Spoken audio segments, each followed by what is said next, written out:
Welcome to Handcrafts with Nadine. My name is Nadine and I'm coming to you from northern New South Wales, Australia.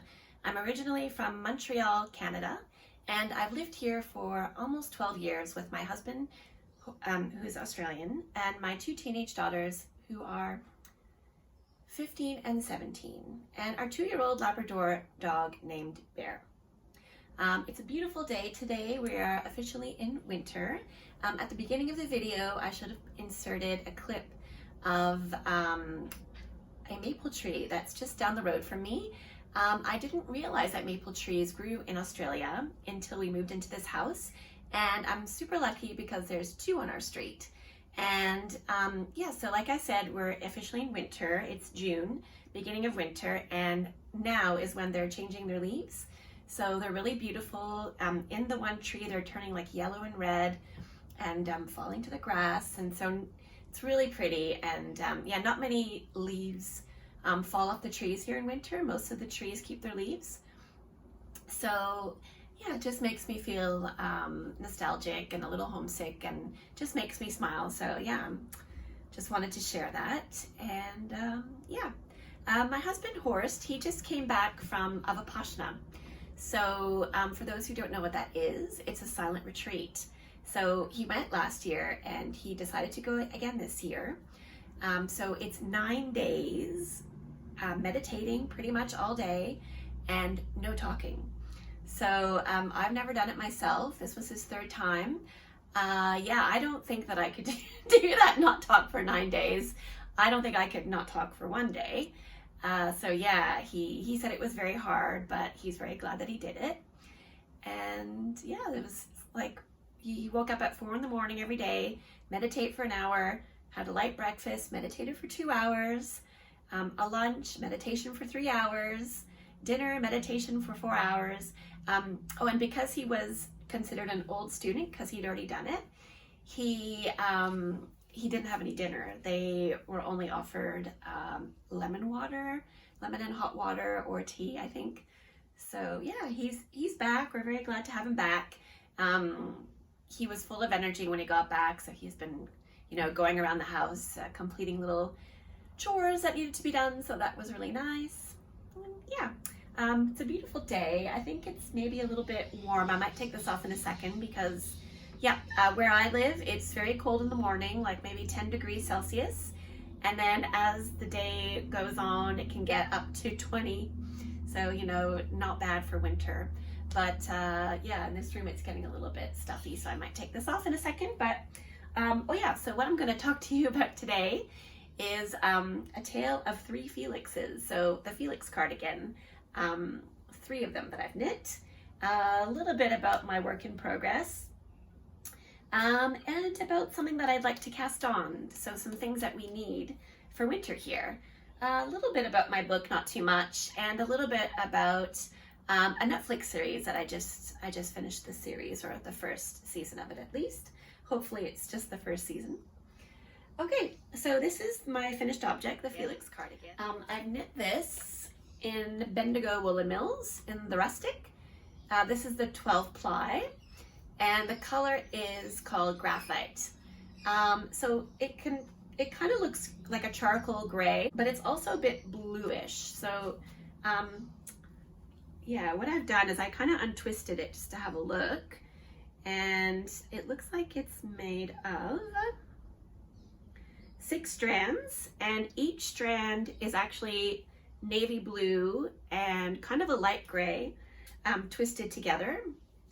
So that's what gives this effect, and it's really beautiful. So they, for some reason, have discontinued this yarn, but like I said, I think it kind of comes and goes. And actually, on their website at the moment, they do have rustic in 12 ply and 8 ply, but only the undyed one. So I'm not sure. Maybe they're trying to work out what colors to do. I really hope that they bring it back, because it's a lovely non-superwash yarn. It's very soft. I believe it's a mix of mostly merino and I think a little bit of Corriedale. And yeah, it's milled in Australia, Australian sheep, so it's really great. I would really love for them to bring back more of this. So yes, so I knit this one for myself.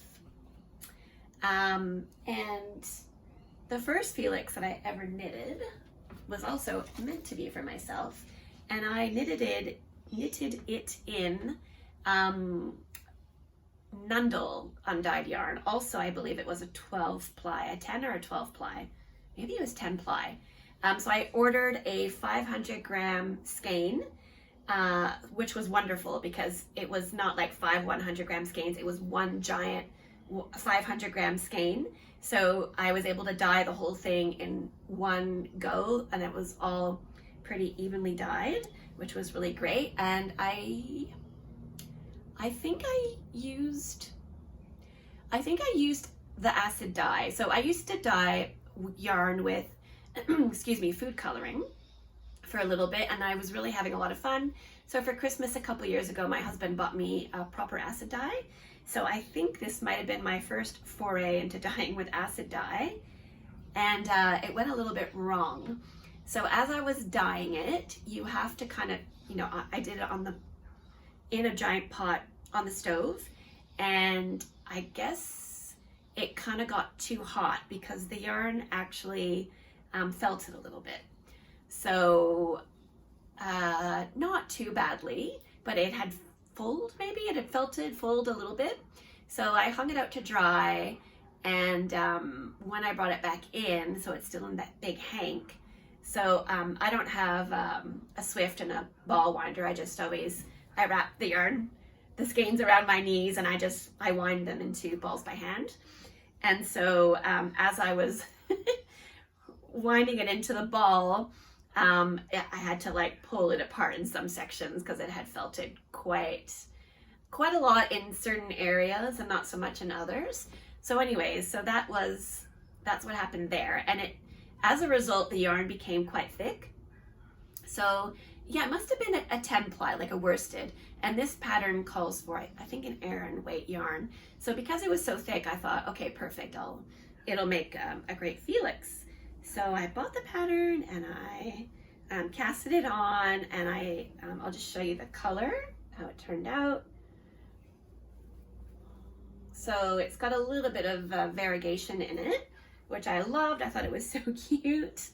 And I had worn it a few times, and then I threw it into the wash. Our washing machine is never on hot, it's always on cold, but still, I guess I wasn't thinking. I chucked it into the wash, which is so weird because I normally wash all my sweaters by hand. But yeah, it happened, and it came out, and it felted a second time. So it's my twice felted Felix. So that's why it looks so little. I can still wear it, but yeah, it's very fitted. One thing though is it's actually very warm because it's been felted twice.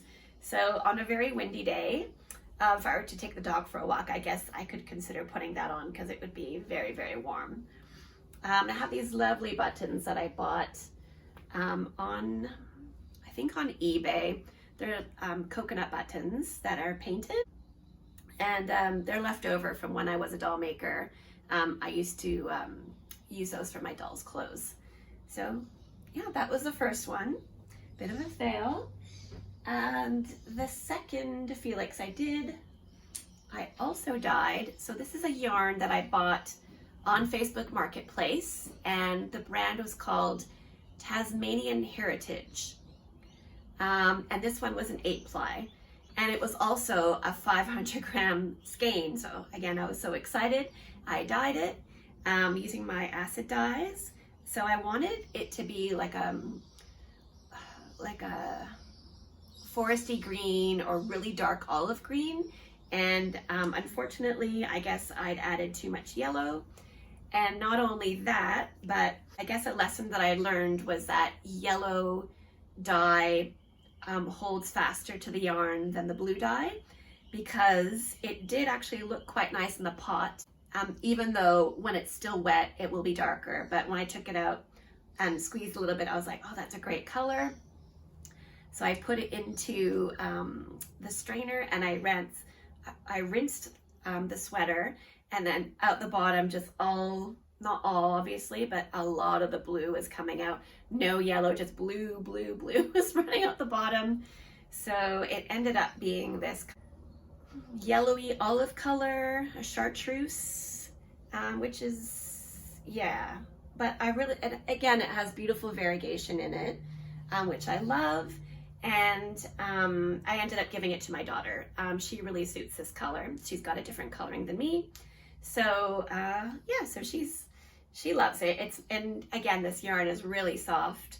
I can't find this yarn. I tried to Google it, and I don't know if they don't make yarn anymore, or if it's just from like a small farm that you have to go there in person to buy it. But I tried really hard. I couldn't find it. If anyone knows Tasmanian Heritage, how to get more, I would love to get more of this because it's just beautiful yarn.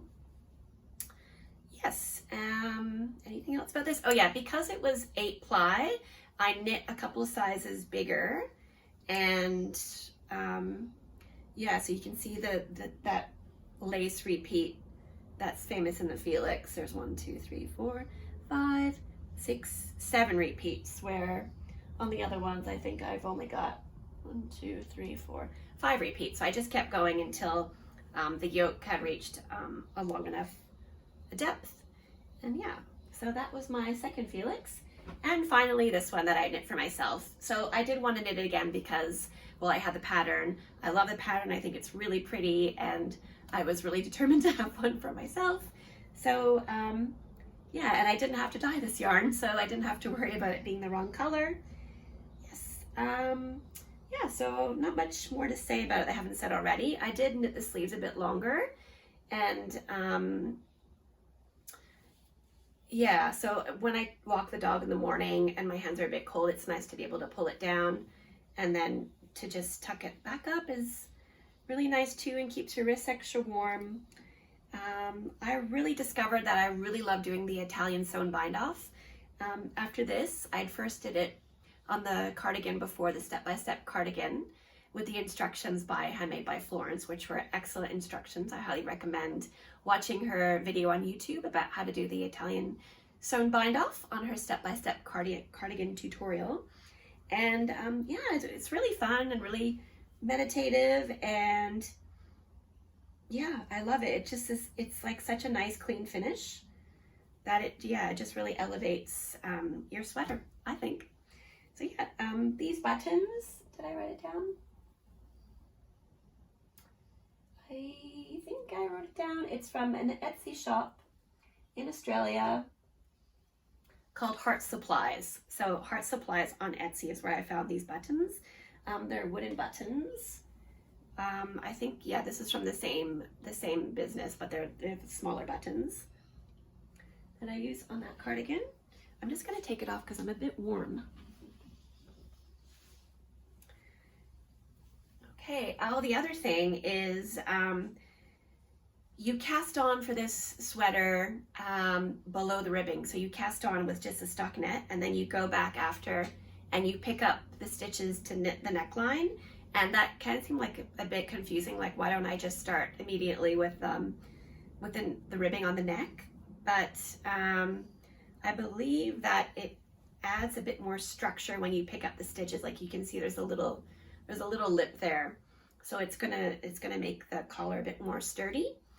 And another thing that's really good is this neckline is quite wide before you do the ribbing. So for myself, I know I knit it in the, you do go down 2 needle sizes, but I knit quite tight. And then not only that, but when I did the sewn bind off, I pulled really tight, so it kind of cinched it in because I didn't really want a wide neckline for this cardigan. The last cardigan I made was a V-neck, so I did want one that was gonna come up and be able to keep my chest warm. So to have a big wide neckline would kind of defeat the purpose of keeping this area warm. So I cast off quite tightly, and it worked. It really cinched it in. I'm gonna upload a video at the end, and I did try it on before blocking, and then I tried it on again after blocking, and yeah, just to show you the difference that it can make. Was that all I had to say about Felix? That was it. Oh, one more thing. Not really specifically to do with the Felix, but you know in the instructions when it says pick up and knit. So for example, when I was picking up around the neck.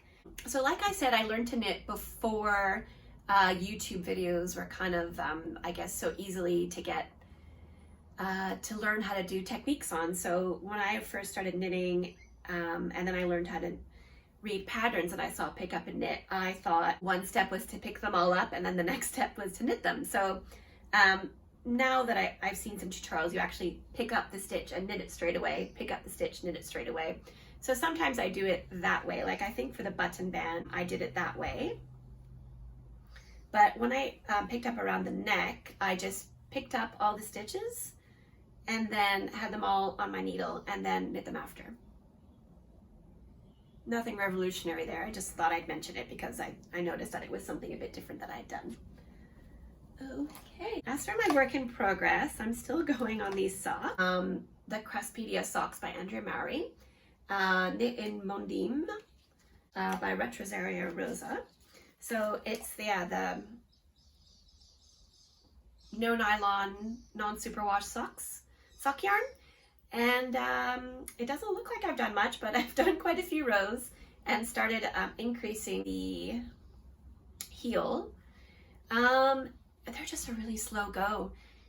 So not only is there this lace, these cables, which are so beautiful, you know, time consuming, but I'm also trying the shorties for the first time. So that's really, those two things combined together are making it a real slog. But fun, still fun, but I feel like, yeah, I'm definitely gonna need another project to do because that's just a bit too much to be the only thing on the go. So that being said, so like I said, it's winter here. And one thing that we are going to need is hats. So my husband, I've knit him probably 4 hats, and does he know where any of his hats are? No, he does not. So he's gonna need a new hat. Yeah, you know, he hasn't lost them all like straight after I've made them for him, but you know, through the years, like probably one of his hats is, I don't know, 10 years old and he's lost it. So it may pop up. They do pop up eventually as he's, you know, tidying his little shed space and everything, but we need some new hats. So, and also we may be planning a trip to Canada for Christmas. So the girls and I are gonna need some new hats as well anyways. So yes, I'm thinking I've got lots of leftover of that 12 ply rustic from Bendigo, and I also have quite a bit of 8 ply left over as well in this color, and oh, that same, yeah, graphite, that same color as my Felix. And then I've got like a navy, and I've got a light gray. Yes, and I also have this, which I haven't used yet. I also bought this on Facebook Marketplace. It's the Patagonia Organic Merino. I've got 2 skeins in undyed and 1 skein in this purple color, which is called Charlotte.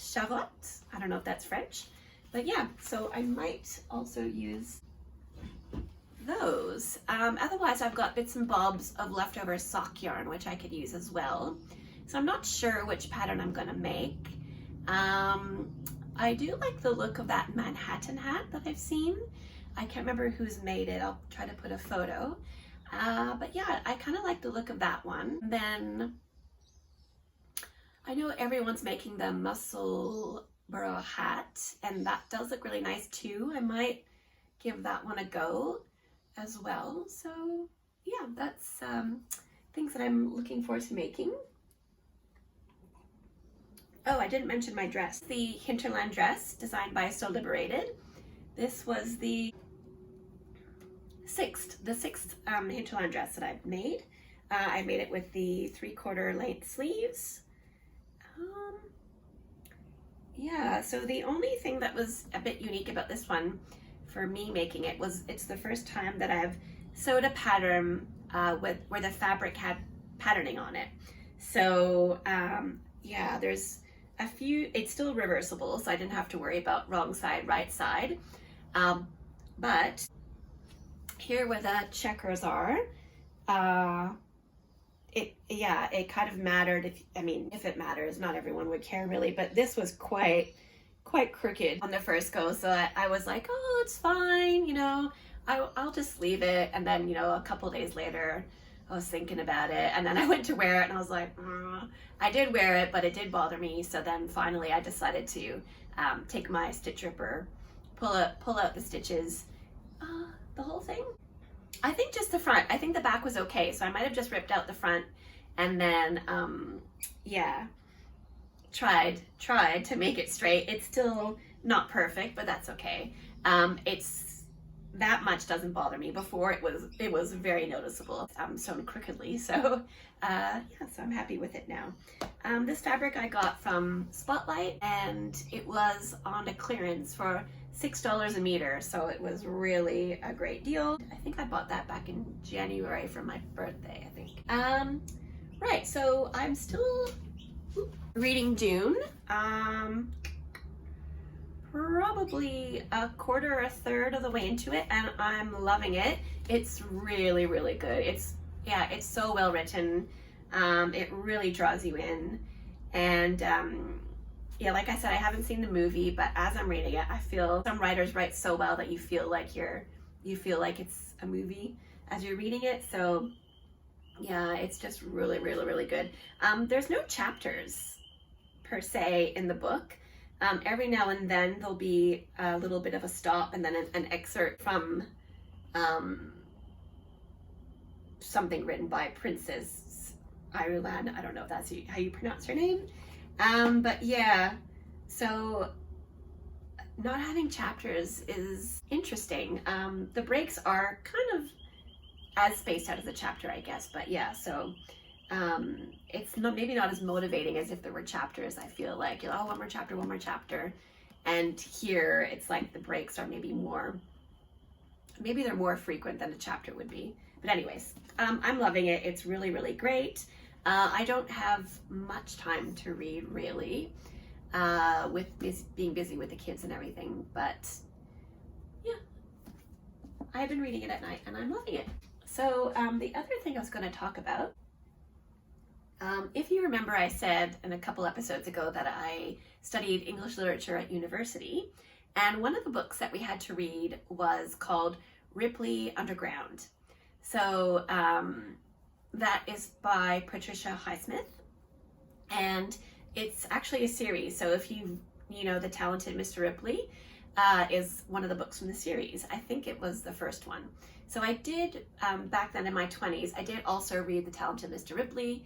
I think I'd heard also that the movie coming out with Jude Law and Matt Damon was being made, so I wanted to read that book too because I really loved Ripley Underground.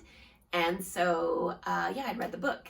And that movie with Matt Damon was good. It was really good, but of course he can't make a movie true to the book because otherwise the movie would be very long. But lo and behold, now on Netflix, you're able to make super crazy long movies by having them as little limited series. So if you've seen on Netflix, there is a series called Ripley, and it's in black and white. And it was, as far as I remember, because again, I read this book over 20 years ago, it seems very true to the book, and I loved it. I thought the series was incredible. In the black and white, it was so beautiful. So even though it's set in the Mediterranean, in Italy, you would think that having it in black and white would kind of take away some of the beauty, but the cinematography is incredible. Yeah, it's just so, visually stunning to watch.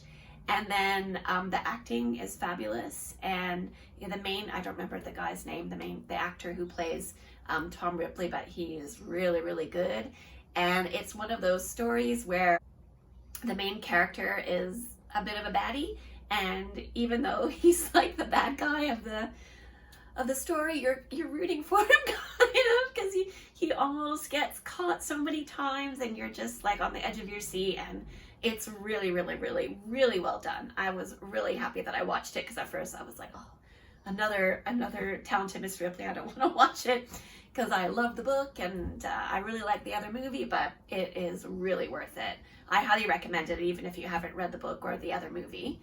And yeah, like I said, I have read a book called Ripley Underground, so I'm hoping that there will be more in this series, especially because they didn't call it The Talented Mr. Ripley, they just called it Ripley. So I'm hoping that season 1 will be The Talented Mr. Ripley, and then they'll go on, and I'm pretty sure she has more than just that other book. Because yeah, from what I remember, I loved reading the books. They're just really, really good. And I think that is it for me. Let me double check. That's it for me today. So I hope you enjoyed the episode, and if you did, it would be awesome if you could give me a thumbs up or leave me a comment. And if you haven't already, if you could subscribe. My channel is still really new, and I'm trying to grow it, and I really like making these videos. So I think just making them alone, even if no one watches, that's fine, but it would be really great if more people could watch and more people could interact with me in the comment section. I would love that as well.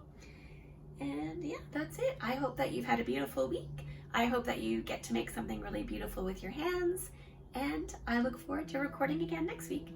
Thank you so much for watching.